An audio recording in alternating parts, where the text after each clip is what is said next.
पूजकता या सर्वांना विनंती आहे की आपण प्रतिमा पूजन तसेच त्या ठिकाणी दीप प्रज्वलन विद्येची देवता सावित्रीबाई फुले आणि युवकांचे होत आहे।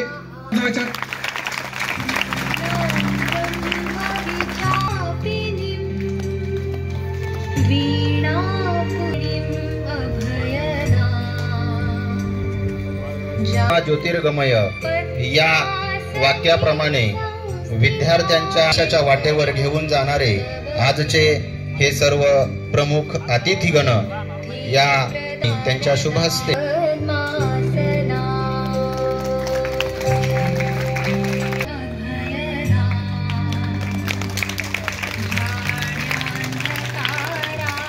आपण अतिथी देवो भव म्हणतो। या उक्तीप्रमाणे स्वागत समारंभासाठी